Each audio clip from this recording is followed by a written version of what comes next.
Good evening friends, कैसे हैं आप? I hope you all are fine.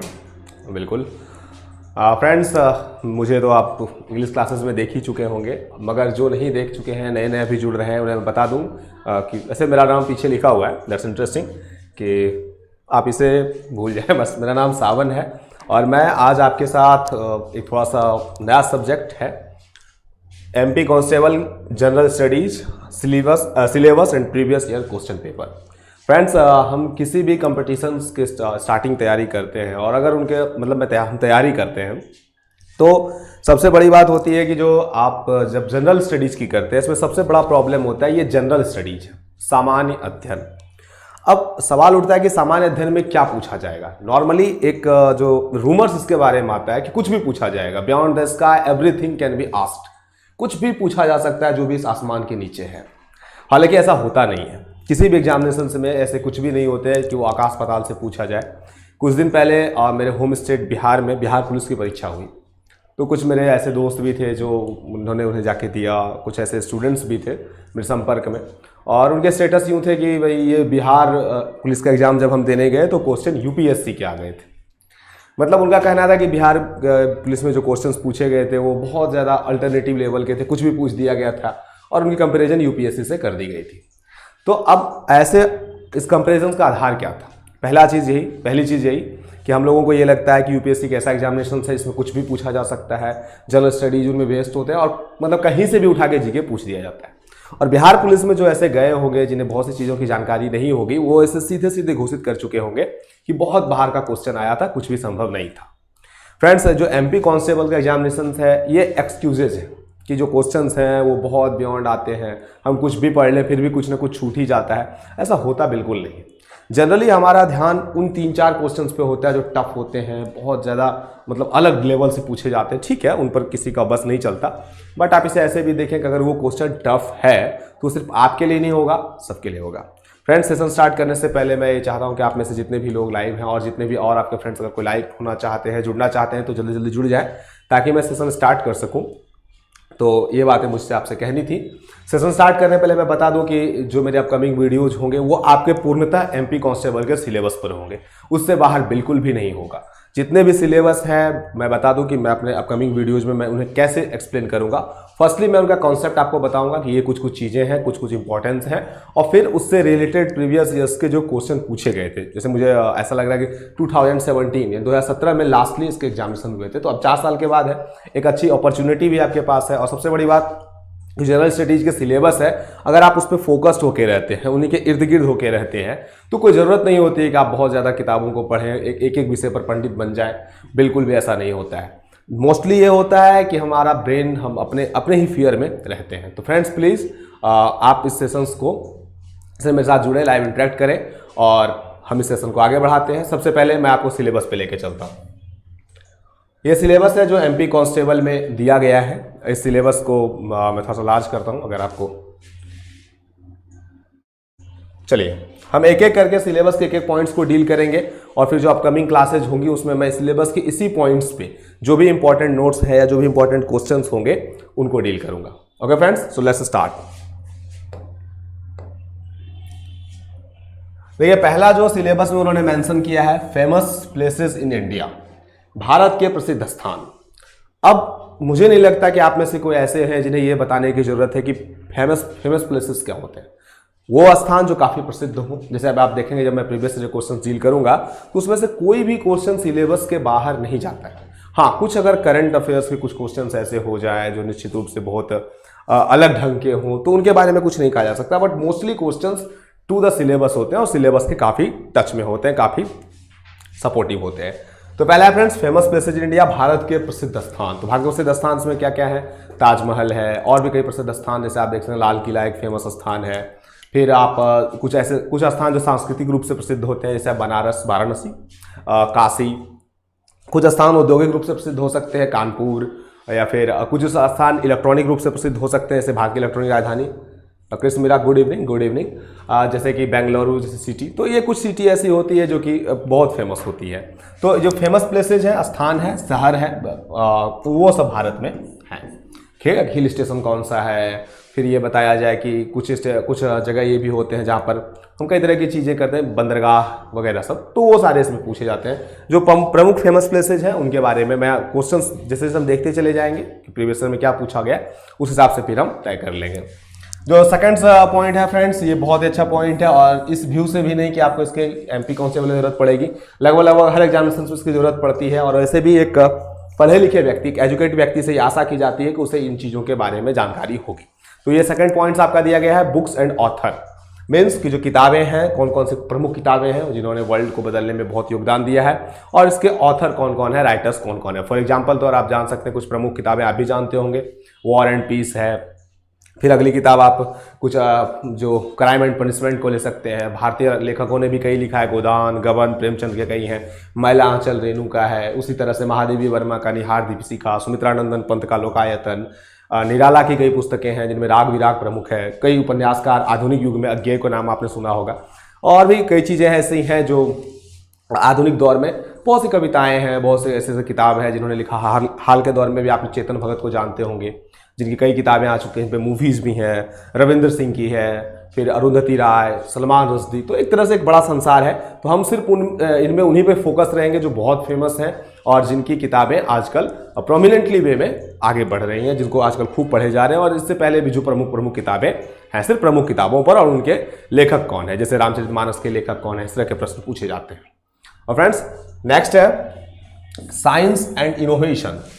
देखिए ये एक ऐसी चीज़ है, एक ऐसा सेक्टर है जिसे आपको चाहे आप एग्जाम दें या ना दें, आपको पता होना चाहिए कि साइंस में अभी नई नई खोजें क्या हो रही हैं, कुछ ऐसे इनोवेशंस क्या क्या हैं जिन्होंने दुनिया को बदल दिया।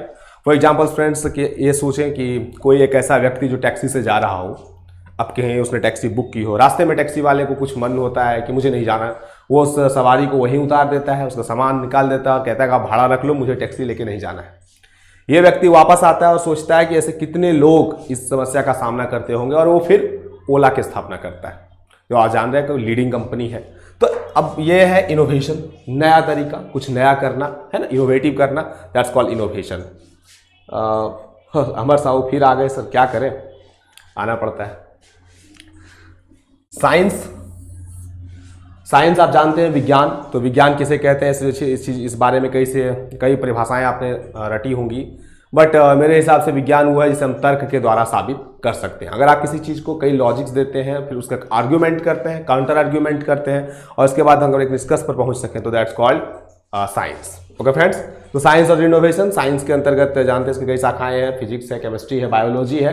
तो जो कुछ और इनोवेशन मतलब कुछ जो आविष्कार हुए नए नए, या जो फेमस आविष्कार थे, जैसे रॉकेट इंजन का आविष्कार किसने किया, हेलीकॉप्टर का आविष्कार कौन थे, ऐसे आविष्कार जिन्होंने दुनिया बदलने में एक महत्वपूर्ण भूमिका निभाई, उनके बारे में हम डील करेंगे। नेक्स्ट है friend important dates.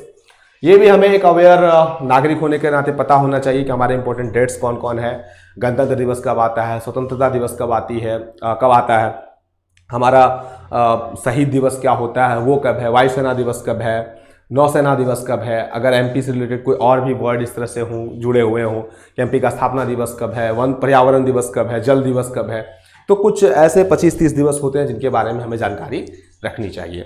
Okay friends, बहुत ज़्यादा की जरूरत बिल्कुल भी नहीं है, तो जो इंपॉर्टेंट डेट्स हैं उन पर चलेंगे। नेक्स्ट है फ्रेंड म्यूजिक एंड लिटरेचर। देखिए म्यूजिक एंड लिटरेचर के बारे में यहाँ पर मैं बता दूं कि ये म्यूजिक वो नहीं है जो आप सुनते हैं, ये वो मोहम्मद रफ़ी वाला या उस तरह के म्यूजिक्स नहीं है। ये म्यूजिक कुछ घराने होते हैं, जैसे शास्त्रीय संगीत के हैं, आप इसमें देखेंगे कि कहीं आपको कर्नाटक घराना आएगा, इंदौर घराना आएगा, और इसलिए कि जो मध्य प्रदेश है वहाँ से बहुत सारे घराने आए हुए हैं। आप जानते हैं कि जो तानसेन थे मोस्टली वहाँ ग्वालियर से उनका संबंध था, तो ग्वालियर, इंदौर, इनसे बहुत ज़्यादा मध्य प्रदेश से घराने उभरे हैं। शास्त्रीय संगीत का वो एक तरह से गढ़ माना जाता है, तो निश्चित रूप से इसे शामिल किया गया है। और ये लिटरेचर, तो देखिए अभी मैंने आपको बताया बुक्स एंड ऑथर, लिटरेचर भी उसी का एक पार्ट, ये लिटरेचर का एक पार्ट है बुक्स एंड ऑथर। लेकिन लिटरेचर में और भी चीज़ें आती हैं, जिसमें इसमें आपको मान लें कि कोई और विधाएं भी आती हैं, जैसे इंग्लिश लिटरेचर हो सकती है, उसमें कोई प्रोमिनेंट किताब आ जाए, है ना, या फिर इसके आप निबंध कुछ अच्छे से आ जाए, तो ये मोस्टली इसी से ये रिलेटेड है। फिर हो सकता है कि लिटरेचर के जो पुरस्कार होते हैं, नोबल्स कौन से हैं, नोबल पुरस्कार है, पुलित्जर पुरस्कार है, इस तरह की कई सारी चीज़ें इसमें आती हैं। नेक्स्ट है फ्रेंड नेशनल डांस। देखिए नेशनल डांस इस सेंस में यहाँ पर दिया गया है, बट नेशनल डांस का अर्थ आप यहाँ पर फोक डांस से समझें, कोई नेशनल डांस ऐसा है नहीं। फोक डांस का संबंध होता है वैसे जो लोक नृत्य हो।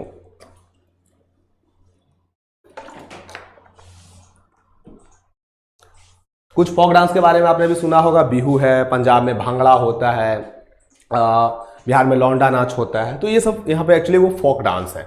इसमें आपको मुख्यतः मध्य प्रदेश में कौन से डांस होते हैं उन पे फोकस होना है, और भी 4-5 है, कर्नाटक का यक्षगान है, तो उन सब चीज़ों के बारे में थोड़ा सा होना होगा। नेक्स्ट है फ्रेंड फिर फेमस प्लेसेस। देखिए ये इंडिया है, एक ऊपर में यहाँ पर लिखा गया है फेमस प्लेसेस इन इंडिया, और ये जो फेमस प्लेसेस हैं ये वर्ल्ड के फेमस प्लेसेस, वर्ल्ड में भी कुछ कुछ फेमस प्लेसेज है, जैसे रोम का आप चल, इटली की राजधानी रोम है, वो फेमस प्लेसेज है, पेरिस है, लंदन है, बहुत से ऐसे जगह हैं जो काफ़ी फेमस है, पिसा की झुकी हुई मीनार है, तो ये सब काफ़ी फेमस स्थान में आते हैं। तो एक ये फेमस प्लेसेस हैं।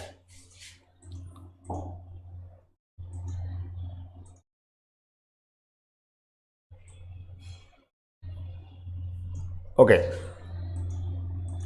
नेक्स्ट है friend sculptures. What means sculptures? Sculptures का अर्थ आप एक तरह समझ सकते हैं स्थापत्य कला। यह स्थापत्य कला क्या होती है? विक्टोरिया महल क्या है, और भी आपने कई चीज़ें देखी होंगी, मेमोरियल चीज़ें, जिसमें आपने इसमें कुछ सुना भी होगा। स्टैच्यू ऑफ यूनिटी, बिल्कुल जी, वो भी एक फेमस प्लेसेस है। स्कल्पचर्स मीन्स होता है मूर्ति कला या स्थापत्य कला। इंडो गैथिक शैली क्या होती है, गॉथिक शैली क्या होती है, हम बिल्डिंग निर्माण में किन किन चीज़ों का करते हैं, चोलों का क्या था, जो मंदिर बनाए गए वो द्रविड़ में थे, द्रविड़ शैली के थे या फिर नागर शैली के थे। तो इस तरह से जो 2-3 फेमस स्कल्पचर्स हैं उनके बारे में। फिर है musical instruments etc. Musical instruments में फ्रेंड्स कुछ ऐसे म्यूजिकल इंस्ट्रूमेंट्स हैं जिन्हें आप लोगों में से शायद किसी ने ताजा होले चाय का प्रचार देखा होगा। उसमें एक व्यक्ति चाय के पूरे पौधों के बीच में बैठ के वायलिन बजाते रहता है। तो इस तरह से कुछ फेमस इंस्ट्रूमेंट और उन्होंने बजाया किसने है, जैसे कि पंडित भीम से हरिप्रसाद चौरसिया जो बांसुरी से रिलेटेड थे। उसके बाद और भी जाकिर हुसैन, बिस्मिल्लाह खां जो कि शहनाई से थे, जाकिर हुसैन जो कि तबले से हैं। तो इस तरह से फेमस इंस्ट्रूमेंट्स कौन से हैं और उन्हें बजाने वाला कौन कौन है, इसके अंतर्गत हम इसमें अध्ययन करेंगे। फिर फ्रेंड्स जियोग्राफी ऑफ इंडिया, इसके बारे में आप अच्छे से परिचित होंगे। भारत की जियोग्राफी ऑफ इंडिया, हालांकि देखिए एक ही मात्र लिखा गया है। सरद Azad ji, oh thank you. देखिए यहाँ पर दिया गया है कि ज्योग्राफी ऑफ इंडिया, हालांकि एक ही पार्ट में, लेकिन एक लंबा सिलेबस है भारत की जलवायु, लेकिन हम भारत का भूगोल, लेकिन हम इसमें बहुत ही जो इंपॉर्टेंट चीज़ें हैं उनसे रिलेटेड रहेंगे, और उस पर भी जो एमपी से रिलेटेड अगर कुछ क्वेश्चंस आते हैं तो वो आपके लिए बहुत इंपॉर्टेंट हो जाएंगे। ज्योग्राफी ऑफ इंडिया मीन्स मुख्यतः 4-5 भागों में से बांटा गया है। कि इंडिया का फील्ड जो आप देखते हैं, गंगा का मैदान वगैरह, फिर ऊपर में अगर आप चले जाएँ तो जैसे एक गंगा का मैदान हो जाता है, एक हिमालय पर्वत एक उसका फिजिकल स्ट्रक्चर में आता है, फिर जो कोस्टल एरियाज होते हैं दोनों तरफ के, एक इधर पूर्वी तट, पश्चिमी तट, जिसे आप मालाबार तट और कोरोमंडल तट कहते हैं, और फिर एक तरह के पूर्वी सरकार तट कहते हैं। उसके बाद जो मरुस्थल हैं भारत के, फिर भारत के में कहाँ कहाँ जंगल पाए जाते हैं, भारत में उद्योग कहाँ कहाँ है, भारत में खनिज कहाँ कहाँ है, इस तरह के जो सेंटेंसेस होते हैं वो आएंगे। तो ये एक हो गया। फिर friends economic issues in India.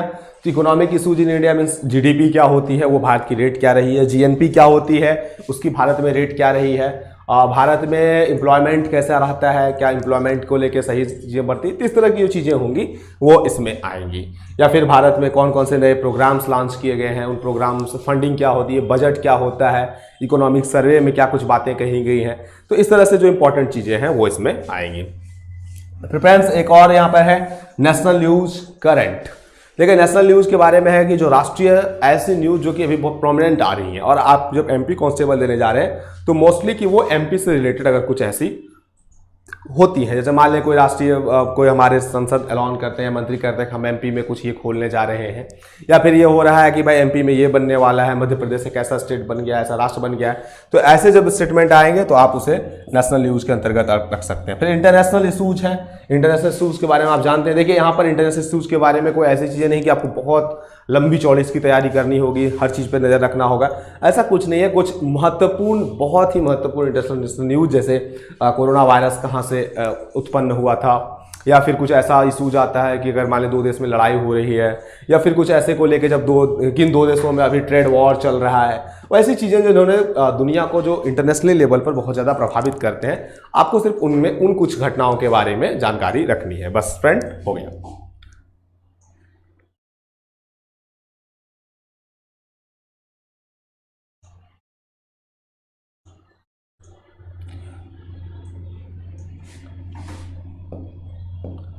अगला जो है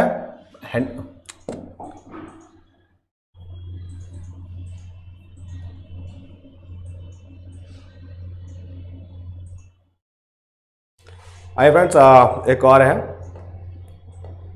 हैंडीक्राफ्ट्स। हैंडीक्राफ्ट्स मीन्स अब जानते हैं कि भारत के कला उद्योग जो है,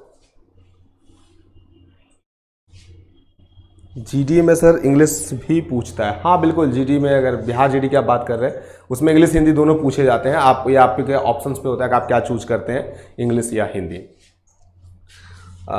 हैंडीक्राफ्ट्स वो होते हैं जैसे हस्तकरघा, आप समझ लें, हाथ से बनाई हुई। भारत अगर आप लोगों में से इतिहास की जानकारी आप लोगों ने ली हो और पढ़ी हो तो आपको पता होगा कि भारत जब इंग्लैंड का गुलाम था उससे पहले भारत का जो हस्तकरघा उद्योग था, सूती वस्त्र बनाने का, रेशम वस्त्र बनाने का, भागलपुर के चीज़ों के जो हाथ से बुने उद्योग होते थे वो वर्ल्ड फेमस थे, है ना, बिल्कुल बहुत पूरी दुनिया में फेमस थे। तो ये हैंडीक्राफ्ट्स है। कंट्रीज एंड कैपिटल्स, ये फ्रेंड्स है कुछ आपको बहुत इंपॉर्टेंट कंट्रीज और कैपिटल्स के नाम याद रखने चाहिए। कुछ ऐसे भी कंट्रीज और कैपिटल्स हैं जिनके अलग अलग नाम हैं, तो इनके बारे में आपको जानकारी थोड़ी बहुत होगी और थोड़ी बहुत मैं भी दूंगा। फिर हम ये भी देखेंगे प्रीवियस ईयर में किस तरह के कंट्रीज और कैपिटल्स पूछे जा रहे हैं। फ्रेंड्स यहाँ पर पी छोड़ दिया गया, मैं ऐड कर दूँ। Political science is not political science, ये खैर पॉलिटिकल साइंस इसे बिल्कुल निश्चित है, यहाँ पी आप अपने से पढ़ लें। पॉलिटिकल साइंस का कोई वर्ड नहीं होता, ये पॉलिटिकल साइंस है। सो पॉलिटिकल साइंस मीन्स आप जानते ही होंगे राजनीति विज्ञान। तो इसमें आपको मोस्टली एक चीज़ मैं आपको करना चाहूँगा कि ये सब चीज़ें जो आप जैसे देख रहे हैं कि अभी पॉलिटिकल साइंसेज हैं या मैंने आपको इंटरनेशनल ज्योग्राफी बताई, तो हमारे अभ्यासकरों में से शिवान सर एक हैं, वो MPPCS का जीके पढ़ा रहे हैं, जिसमें उन्होंने अभी वो एक बार 12 घंटे की लगातार क्लासेस पॉलिटिकल साइंस पर ही करेंगे। फ्रेंड्स ऐसा तो जितना भी आपको संभव हो अगर आप उनके साथ जुड़ जाएंगे तो आपके जो MP कांस्टेबल है उसकी तैयारी लगभग पूरी हो जाएगी। मतलब उसमें जो भी इंपॉर्टेंट एस्पेक्ट हैं हर चीज़ की चर्चा वो करने वाले हैं। और ज्योग्राफी के बारे में भी जब वो अपने बता रहे हैं MPPCS की जो क्लासेज हो रही है जिनमें, तो मोस्टली आपके ज्योग्राफी और वो पार्ट्स वहाँ से कवर हो जाएंगे उस सेक्शंस में, अगर आप यूट्यूब में जाके चेक कर सकते हैं। वैसे फ्रेंड्स मैं भी जो इंपॉर्टेंट होगा उसके बारे में जानकारी आपको दूंगा, जो बहुत इंपॉर्टेंट पॉलिटिकल इवेंट रहे हैं। तो उससे तो पॉलिटिकल साइंस का सिलेबस बहुत बड़ा है, बट मैं कोशिश करूंगा कि जो बहुत इंपॉर्टेंट है, 42 अमेंडमेंट क्या था, 44 अमेंडमेंट क्या है, 9वीं अनुसूची क्या होती है, 12वीं अनुसूची क्या है, पंचायती राज संबंधित अगर कुछ आ जाए, तो इस तरह से जो बहुत इंपॉर्टेंट क्वेश्चंस होंगे वो बहुत इंपॉर्टेंट टॉपिक्स होंगे उन पर मैं चर्चा करूंगा। अगला है फ्रेंड्स साइंटिफिक ऑब्जर्वेशंस। देखिए अब ये एक बड़ा वर्ड है कि ये साइंटिफिक ऑब्जर्वेशंस क्या होता है। साइंटिफिक ऑब्जर्वेशंस मीन्स होता है कि हम उन चीज़ों को किसी भी चीज़ को क्या सिर्फ मानते हैं या उसके बारे में लॉजिकली वे में सोच पाते हैं या नहीं हो पाते हैं। साइंटिफिक ऑब्जर्वेशन मीन्स अभी हाल में कुछ साइंस में ऐसी प्रगति हो गई है जिसके बारे में जानना चाहिए, जैसे इंटरनेट ऑफ थिंग्स क्या है, नैनो टेक्नोलॉजी क्या होती है, डिजिटल मार्केटिंग क्या है, डाटा साइंस क्या है, अभी इंटरनेट ऑफ थिंग्स क्या होता है, ऐप क्या होते हैं, वर्ल्ड वाइड वेब क्या होता है, ब्राउज़र क्या होता है। तो इस तरह से जो अभी करंट में कुछ अगर इशू ऐसे आए हैं तो उनके बारे में आप इसमें जानेंगे। फिर friends about India and it's neighbouring कि भारत के बारे में, तो भारत के बारे में तो इतना बहुत कुछ जान ही जाएंगे। और इट्स नेबरिंग कि भारत में के बगल में जो पड़ोसी देश है वो सब क्या क्या कर रहे हैं, जैसे पाकिस्तान क्या कर रहा है, आप जानते हैं वो क्या करता है, चीन अभी किस तरह से भारत के लिए समस्या पैदा कर रहा है, हाल में कौन से टकराव हुए हैं, श्रीलंका के साथ भारत के संबंध क्या है, मालदीव में कुछ क्या घटनाएं घटी, जो भारत के इंपॉर्टेंट नेबर्स हैं, जैसे अफगानिस्तान हो जाए या फिर श्रीलंका हो जाए, पाकिस्तान हो जाए, इन सबों में क्या क्या घटनाएं घट रही है उनके बारे में, जो बहुत इंपॉर्टेंट हाल में कुछ घटनाएं घटी हैं उनके बारे में हम जानकारी प्राप्त कर लेंगे।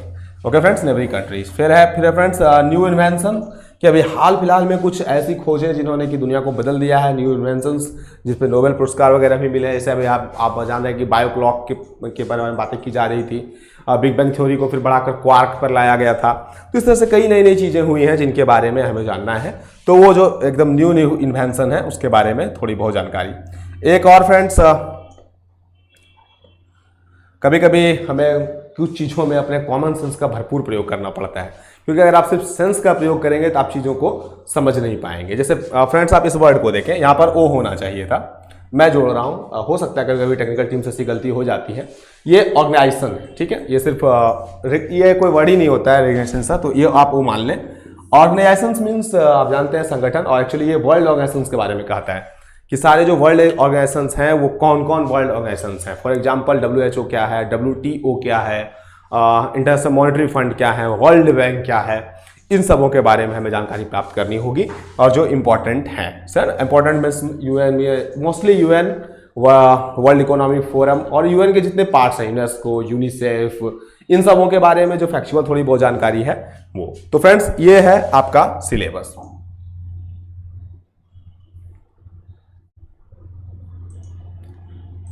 आइए फ्रेंड्स, तो मैंने आपको एक बार सिलेबस को लेके पूरे अच्छे से समझा दिया कि सिलेबस क्या क्या है, कैसे कैसे पूछा जाएगा और कौन कौन से ऐसे इशूज हैं जहां पर आपको फोकस करना चाहिए। इसमें कितने पार्ट ऐसे हैं जिस पर आपको जम के तैयारी करनी चाहिए, कितने पार्ट ऐसे हैं जिसको आप इग्नोर कर सकते हैं और कितने पार्ट ऐसे हैं जिन पर आप थोड़ी बहुत तैयारी करके भी काम चला सकते हैं। फ्रेंड्स इसमें से कुछ टॉपिक बाकायदा आपके तैयार होंगे, आप ज्योग्राफी और पॉलिटिकल साइंस वगैरह पढ़ते ही होंगे।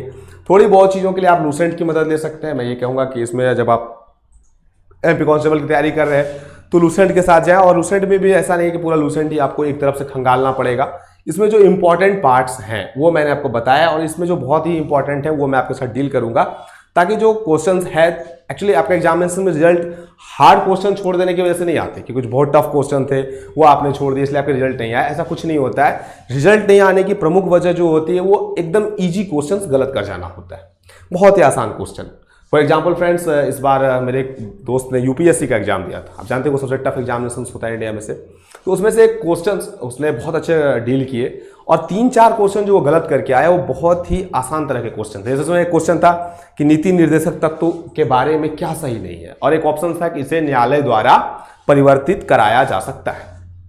मेरे फ्रेंड्स को अच्छे से पता था कि ये नहीं होगा, लेकिन उसने वो क्वेश्चंस गलत कर दिया, थोड़ा सा कंफ्यूज हुआ, उसने वो गलत किया। तो इस तरह के क्वेश्चन जब आप गलत कर देते हैं, बहुत आसान से क्वेश्चन, जैसे अगर अभी आप ही से पूछ लिया जाए कि ये बताएं कि WHO का फुल फॉर्म क्या होता है, और आप वर्ल्ड हेल्थ ऑर्गेनाइजेशन की जगह वर्ल्ड हैप्पी ऑर्गेनाइजेशन का टिक लगा आते हैं, तो फिर आपके रिजल्ट्स होने की संभावनाएं कम हो जाती हैं, आपके चांसेस कम हो जाते हैं। तो जो टफ क्वेश्चन होते हैं फ्रेंड्स, उसकी वजह से रिजल्ट नहीं आते हैं, ऐसा कोई बात नहीं होता है। जो मेन प्रॉब्लम होता है कि जो ईजी क्वेश्चन होते हैं हम उन्हें गलत कराते हैं, तो इस वजह से हमारी कुछ चीज़ें प्रॉब्लम्स में आती हैं। आइए फ्रेंड्स, अब मैंने जो आपको सिलेबस बताया है उसके आधार पर कुछ 3-4 क्वेश्चंस हैं पीछे में, मैं उन्हें डील कर दूं।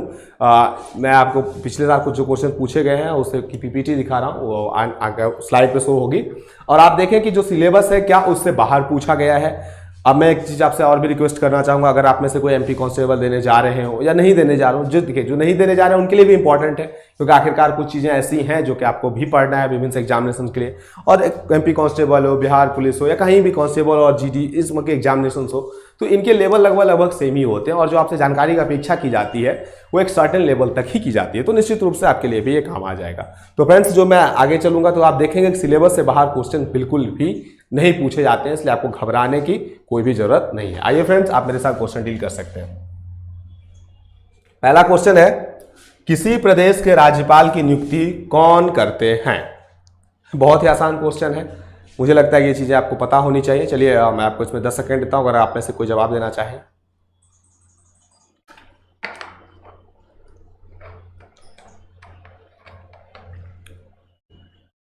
देखिए, तो बहुत ही आसान फ्रेंड है क्वेश्चन कि किसी प्रदेश के राज्यपाल की नियुक्ति कौन करता है। ऑप्शन है मुख्य न्यायाधीश, प्रधानमंत्री, उपराष्ट्रपति और राष्ट्रपति।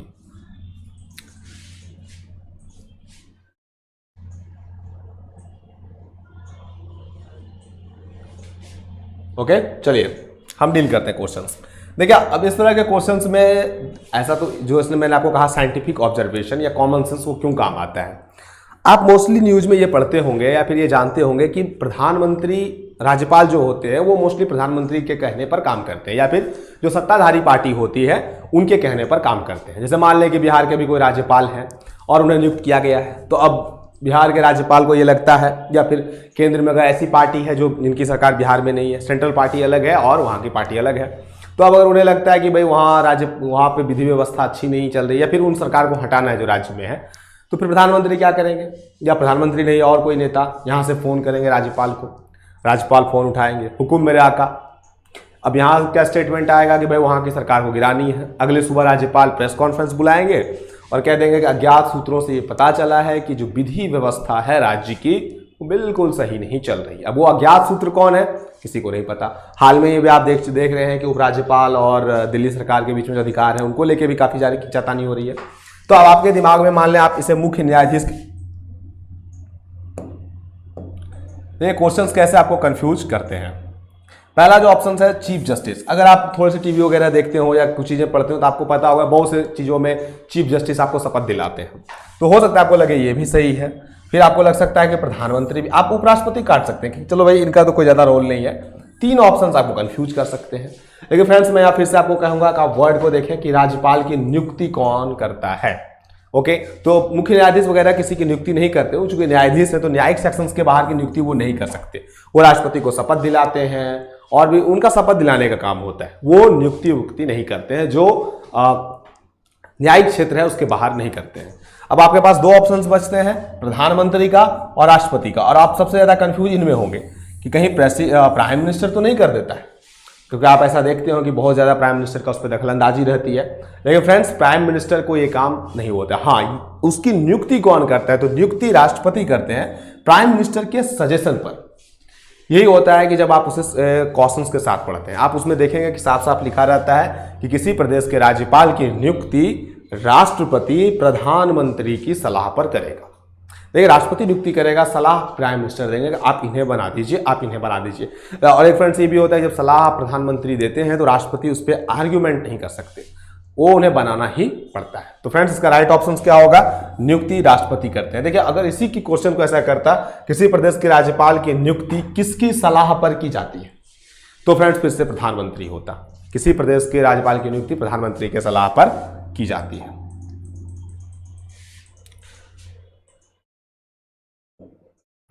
देखिए फ्रेंड, जैसे मैंने आपको कहा था कि जो शास्त्रीय संगीत है, संगीत म्यूजिक, तो अब वो पहला क्वेश्चन तो पॉलिटिकल साइंस जो आपका सिलेबस में दिया है उससे रिलेटेड है। ये जो दूसरा रिलेटेड है, आप इसमें देखें, द इंदौर घराना वेल नोन फॉर सिंगिंग ख्याल वाज फाउंडेड बाय, ख्याल गायन के लिए विख्यात इंदौर घराने की स्थापना किसने की थी। तीन ऑप्शन है आपके पास, चार ऑप्शन है, अल्लादिया खान, राम सहाय, आमिर खान, मियां बख्शू। मैंने आपको बताया था कि जो मध्य प्रदेश है वो शास्त्रीय संगीत के लिए काफ़ी फेमस रहा है। तो वहाँ जो घराने होते हैं वो ऐसे होते हैं, मतलब संगीत घराने होते हैं, शास्त्रीय संगीत के घराने होते हैं। तो एक अब यहाँ से क्वेश्चन पूछा गया, ये भी टू द सिलेबस है, सिलेबस में जो लिखा गया था म्यूजिक वाला उससे। तो इसमें देखें जो राइट ऑप्शन है अल्लादिया खान, राम सहाय, आमिर खान। ये वो आमिर खान नहीं है जो आप फिल्मों में देखते हैं, ये तारे ज़मीन पर या धूम 3 के आमिर खान है, ये आमिर खान थे। और ये घराने हैं, जैसे अगर आप जानना चाहें कि घराने क्या होते हैं, शास्त्रीय संगीत क्या होते हैं, तो अभी अमेजन प्राइम पर एक सीरीज आई थी बैंडिस बैंडिट, आप उसे देख सकते हैं। तो उसमें आपको पता चलेगा घराना क्या होता है, शास्त्रीय संगीत क्या होता है और ये सब। बाकी आने वाले वीडियो में आपको चर्चा करूंगा कि भारत के जो टॉप मोस्ट घराने हैं वो कौन कौन है। लेकिन मोस्टली घराने जो होते हैं, जैसे एक तो कर्नाटक, साउथ इंडिया में कुछ घराने होते हैं, और नॉर्थ इंडिया में जो अक्सर घराने हैं ज़्यादातर हैं वो एमपी से हैं। इसलिए इसकी एक संभावना है कि इससे एक क्वेश्चन जरूर पूछा जाता है फ्रेंड्स। नेक्स्ट क्वेश्चन, ताप्ती नदी का मूल है।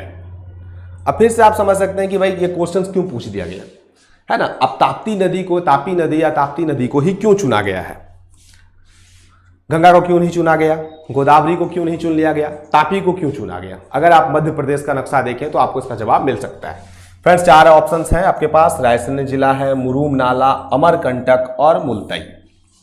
तो इसके लिए देखिए कुछ चीजें जो भारत की प्रमुख नदियां हैं इंडिया के ज्योग्राफी में वो कहाँ से निकलती हैं। इसलिए मैं कह रहा हूँ कि जब आप प्रीवियस ईयर के क्वेश्चंस देखते हैं तो आपके अंदर जो एक हेजिटेशन होता है, कितने क्वेश्चन पूछे जाएंगे, क्या पूछ लिया जाएगा, कहाँ से पूछ लिया जाएगा, वो सारी चीजें नहीं आती हैं। मैं आप उसमें जानते हैं कि भारतीय ज्योग्राफी में इंडिया की ज्योग्राफी पूछी जाएगी, दैट्स कॉल्ड मुल्ताई। इसका जो राइट ऑप्शन है वो मुल्ताई है कि जो ताप्ती नदी है, देखिए अमरकंटक से नर्मदा निकलती है, ठीक है, अमरकंटक आप जानते हैं कि एक पहाड़ी है। और फिर ये मुरूम नाला और रायसेन जिला है ना, ये दोनों एक रास्ते में आते हैं कि अगर आप नर्मदा और ताप्ती को लेके चले तो मोस्टली क्वेश्चन जो होते हैं वो आपको ताप्ती से उठ रहे हैं। और नर्मदा ताप्ती के बारे में आप जानते हैं कि भारत की जो मोस्टली नदियां होती हैं वो दो तरफ है, एक पूर्व भारत का जो कोस्टल एरिया है, एक पूर्वी हिस्से को आप ले सकते हैं, और एक पश्चिमी हिस्सा है। तो भारत की जो नदियां हैं, ज़्यादातर नदियां वो पूर्वी तरफ गिरती हैं। और आप जानते हैं कि पूर्व तरफ भारत में अरब सागर है और एक बंगाल की खाड़ी है। अब मैं ये चाहता हूं कि आप उसे डिफाइन करें कि अरब सागर इस पूर्व साइड है या बंगाल की खाड़ी किधर है, गंगा किधर गिरती है, बंगाल की खाड़ी में पूर्व तरफ, आप ऐसे याद रख सकते हैं। तो जो बहुत कम नदियां हैं अरब सागर में गिरती हैं भारत की, मोस्टली 23% के करीब। तो उनमें से तापी और नर्मदा का तापी, नर्मदा और माही, इन तीनों का बड़ा नाम आता है। और उसमें भी इनका मध्य प्रदेश से थोड़ा सा रिलेशंस होता है, तो इस कारण भी ये क्वेश्चन पूछे जाते हैं। फ्रेंड्स मैं फिर से आपको यहाँ पर सजेस्ट करना चाहूँगा कि कोई भी क्वेश्चन हवा में तैयार नहीं किया जाता है। ऐसा नहीं होता है कि रात के ही कोई विशेषज्ञ बैठते हैं और एकदम वो आँख बंद करते हैं, ऐसे करते हैं और क्वेश्चन आ गया, क्वेश्चन डाल दिया। या फिर ऐसा भी नहीं होता है बिल्कुल कि वो गूगल को कह देते हैं अच्छा मध्य प्रदेश पे 10 क्वेश्चन बनाओ, तो ऐसा बिल्कुल भी नहीं होता है। क्वेश्चंस बाकायदा ऐसे दिए जाते हैं जो कि आपकी नॉलेज को टेस्ट कर सकें उस जो भी आपका पोस्ट है उसके रिक्वायरमेंट पे।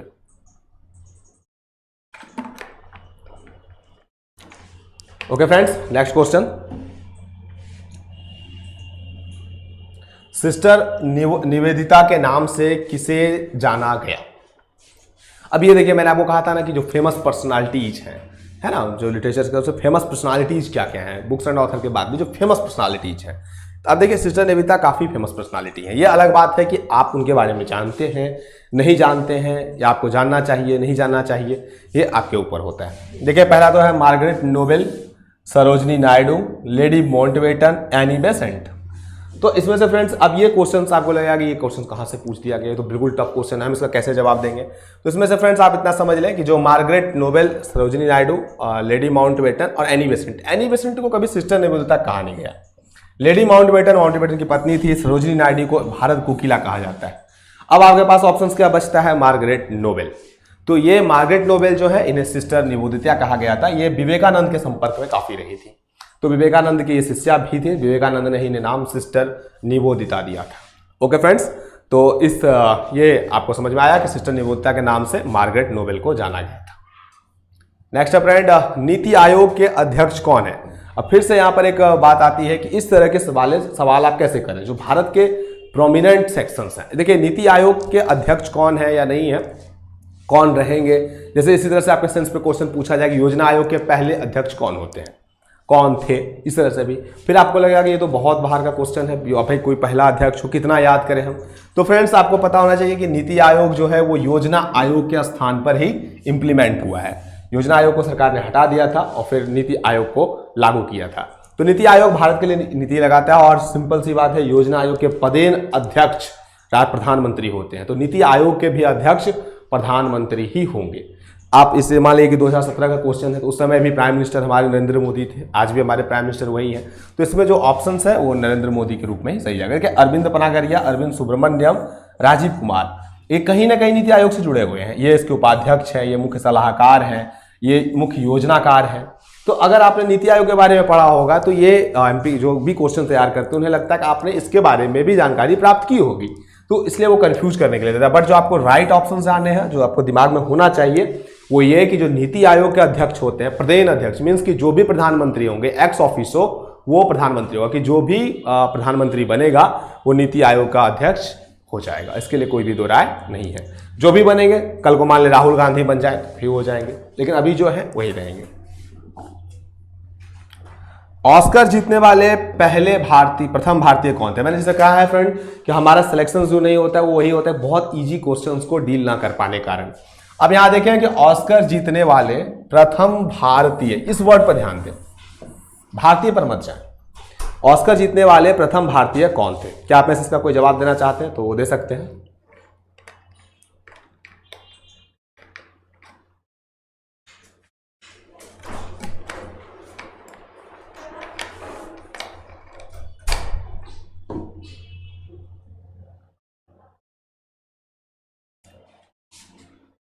ओके फ्रेंड्स, ऑस्कर जीतने वाले प्रथम भारतीय कौन थे? अब देखिए कि जो प्रॉब्लम होती है यहाँ पर, जो सबसे बड़ी चीजें हैं कि आप इसको कैसे सही करेंगे। 4 ऑप्शंस दिया हुआ है। ए.आर. रहमान ने भी ऑस्कर जीता है। आमिर खान के बारे में आप थोड़े कंफ्यूज हो सकते हैं कि आमिर खान ने अब तक नहीं जीता। सत्यजीत रे ने भी जीता है और भानु अथैया ने भी जीता है। तो जो हम ऋचा शर्मा डी ऑप्शन ऋचा शर्मा ने जवाब दिया है। Thank you very much. आप में से भी अगर कोई चाहे तो जवाब दे सकते हैं यूट्यूब पर कमेंट सेक्शन में आके। देखिए, तो ये जो एक आप छांट सकते हैं, अब बचा ए.आर. रहमान, सत्यजीत रे, लेकिन अब फिर आपको क्वेश्चन पे जाना होगा, ये प्रथम भारतीय कौन थे। ये बिल्कुल एक पूछ रहा है कि भारतीय कौन थे, तो जो राइट ऑप्शन है भानु अथैया। देखिए, सत्यजीत रे ने फिल्म मेकिंग में जीता था। ए.आर. रहमान ने आपको पता है जय हो, जो उन्होंने गाना दिया था उस पर उन्होंने जीता था। और सत्यजीत रे को पाथेर पंचाली नाम की मूवी थी, अगर आपने नहीं देखा हो तो प्लीज से देखिए। बहुत ही सेंटिमेंटल मूवी है, बहुत ही अच्छी मूवी है। और सत्यजीत रे के बारे में कहा जाता है कि वो एक एक सीन में बहुत ज़्यादा परफेक्शन खोजते थे। बहुत ही माइन्यूट लेवल पर उसको वो विजुलाइज करते थे, विजुअल करते थे, देखते थे और फिर जाके वो उसे अप्रूव करते थे कि हाँ अब ये सीन होना चाहिए। तो इसलिए उन्हें पथेर पंचाली पर मिला था, ए आर रहमान को जय हो पर मिला था। भानु अथैया को किस पर नोबेल पुरस्कार, किस पर ऑस्कर मिला? देखिए ऑस्कर क्या है मैं बता दूं कि फिल्मों में जैसे आप साहित्य में नोबेल को जानते हैं उसी तरह से ये ऑस्कर होते हैं। ओके फ्रेंड्स, जो एक तरह से आप समझ सकते हैं कि सिनेमा का नोबेल है ऑस्कर पुरस्कार। तो भानु अथैया को ये भारत की तरफ से पहली बार मिला था। किसके लिए मिला था ये कष्ट मैं आप पर छोड़ रहा हूं। अब फिर से एक फ्रेंड्स देखिए, मैं आपको पहले कह रहा था कि जो भारत की फेमस प्लेसेस हैं, चूंकि आप रक्षा में जाने वाले हैं, आप पुलिस कांस्टेबल्स में जाने वाले हैं, तो आपको ये पता रक्षा संस्थान जो होते हैं उनके बारे में कुछ पता होना चाहिए कि डीआरडीओ कहाँ है। उसी के अंतर्गत एक क्वेश्चन आप पूछा गया है कि नेशनल डिफेंस एकेडमी कहाँ स्थित है, राष्ट्रीय रक्षा अकादमी कहाँ स्थित है। देखिए आमतौर पर जब इस तरह के क्वेश्चन आप जीके में जाएंगे, Chandan Kumar D, good evening Kumar D. अच्छा, ऋचा शर्मा ने कहा है कॉस्ट्यूम डिजाइन के लिए, it's not custom it's costume means वो कपड़ा। I think Richa Sharma ji, thank you. तो कॉस्ट्यूम डिजाइन के लिए उन्हें मिला था। चंदन कुमार जी गुड इवनिंग, चलिए good evening. Kumar D sorry good evening, तो गुड इवनिंग। देखिए 4 ऑप्शन आपके पास हैं, कोलकाता, मुंबई, पुणे और देहरादून। तो सबसे पहले मुझे आप ये राष्ट्रीय रक्षा अकादमी कहाँ स्थित है। जब आप मान लीजिए लूसेंट में पढ़ते हैं या कहीं पढ़ते हैं तो वहाँ लिखा रहता है कि राष्ट्रीय रक्षा अकादमी खड़गवासला में है। अब ये खड़गवासला कहाँ है? अब अगर आपने उसके ऑप्शंस पे ध्यान दिया होगा तो ठीक है, वरना देखिए आपको कंफ्यूज करेंगे। खूब सारे क्वेश्चन दिए गए हैं, देहरादून का नाम आते रहता है, दून पब्लिक स्कूल बहुत फेमस। आपके दिमाग में आया यार कहीं देहरादून तो नहीं है। फिर कोलकाता को मान लिया आप छांट सकते हैं, चलो कोलकाता नहीं। पुणे और मुंबई दोनों एक जैसे लगते हैं, आपको लग सकता है यार पुणे में भी होना चाहिए। चंदन कुमार कैसे हैं आप मुझे लाइव तो देख ही रहे हैं, मैं थोड़ा गोरा और लंबा। कोलकाता, मुंबई और पुणे, तो आप चलो देहरादून को। अब इसमें आप क्या करेंगे? तो अगर आपने उसकी तैयारी बढ़िया से की हो फ्रेंड, तो आप देखेंगे कि खड़गवासला के किनारे एक दिया रहता है मुंबई। ओके, सो जो नेशनल डिफेंस एकेडमी है वो खड़गवासला मुंबई में है। नेक्स्ट है फ्रेंड, प्राचीन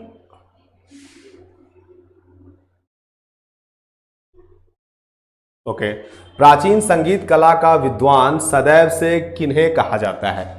एक फ्रेंड्स यहां पर क्वेश्चन और है कि प्राचीन संगीत कला का विद्वान सदैव से किन्हें कहा जाता है।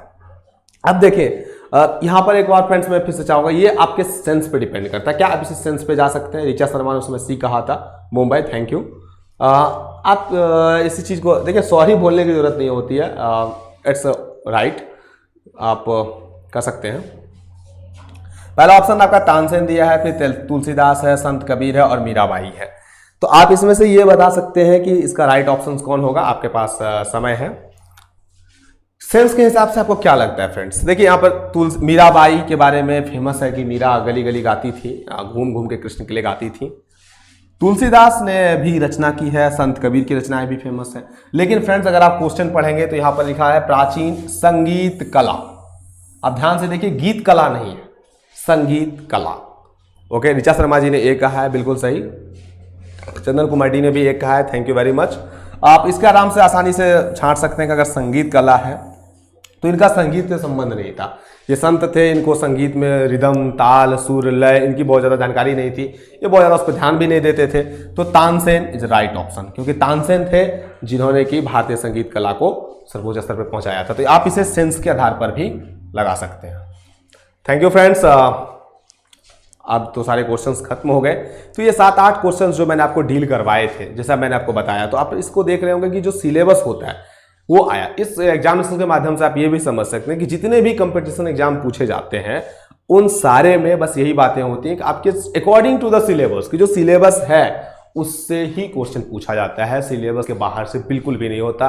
ऐसा बिल्कुल भी नहीं होता है कि सिलेबस से हवा में कुछ क्वेश्चन पूछ दिया गया। और सिलेबस में भी जो चीज़ें बहुत प्रोमिनेंटली होती हैं, आपने इस बीच ये भी देखा कि कुछ चीज़ें जो होती हैं वो बहुत आसानी से आप उत्तर दे सकते हैं, उनके प्रश्न बहुत आसान होते हैं। कुछ होते हैं जिनमें हमें थोड़ा सा याद करने की जरूरत होती है, कुछ को हम सेंस के आधार पर दे सकते हैं। ऋचा शर्मा अच्छे थे सारे question, thank you very much. ये तो सिर्फ स्टार्टिंग थी, इसमें मैंने अभी कुछ डील नहीं करवाया, फिर प्रीवियस के काफ़ी सारे क्वेश्चन आने शेष हैं। जिसके बारे में मैं आपसे बातें करते रहूँगा और जो पिछले साल पूछे गए हैं। और फिर मैं ये आपको कोशिश करूँगा ये बताने की, समझाने की कैसे सिलेबस के अकॉर्डिंग बिल्कुल भी क्वेश्चन, सिलेबस से बाहर क्वेश्चन नहीं पूछे जाते हैं। जितने भी प्रीवियस ईयर के क्वेश्चन डील होंगे मैं आपको बताता चलूँगा कि देखिए सिलेबस ही होता है, उसमें जो बहुत इंपॉर्टेंट चीज़ें होंगी उनको भी मैं डिस्कस करते चलूँगा। Thanks for watching me, thanks for connecting me. अगर आपको ये वीडियो अच्छा लगा हो तो प्लीज़ इसके शेयर भी कर दें और लाइक भी करें, तथा अपने जो भी फ्रेंड्स हैं जिनके साथ जो और भी तैयारी करना चाहते हैं जीके जीएस की, इसी बहाने वो मुझसे जुड़ सकते हैं। 5 से 6 क्लासेस मेरी होंगी हफ्ते में 3 दिन, आप अपने हिसाब से टाइम देख लें। हाँ, हम रेगुलर स्टूडेंट्स हैं, अभ्यास करो कि। थैंक यू ऋचा जी, अगर आप हैं तो, और अगर आप नहीं हैं तो भी थैंक यू वेरी मच। आप स्टूडेंट्स ही फीडबैक देते हैं जिस वजह से हम आगे बढ़ पाते हैं। तो आज जैसे आपने कहा कि अच्छे थे सारे क्वेश्चन, तो इससे हमें एक तरह से एनर्जी मिलती है कि चलो यार फ्रेंड्स। चंदन कुमार जी मैंने शेयर किया 20 लोगों को, थैंक यू वेरी मच। तो ऐसे ही होते हैं जिससे हमें पॉजिटिविटी मिलती है, हमें लगता है कि चलो ठीक है, ज़्यादा लोगों तक बात हमारी गई है, ज़्यादा लोग जुड़ेंगे। और एक जो कलाकार होता है, अगर मैं यहाँ पर कहूँ कि मैं कलाकार ही हूँ, टीचर ही आप समझ लें, तो उसके लिए एक स्टूडेंट्स की जो सेटिस्फैक्शन होती है, कि स्टूडेंट्स के जो क्लैपिंग होती है, कि स्टूडेंट्स का जो प्रेज होता है, जो प्रशंसा होता है, जो उनका प्यार होता है, वो सब कुछ होता है। Okay friends, thank you very much. Please like and share, subscribe हमारे अभ्यास करो को।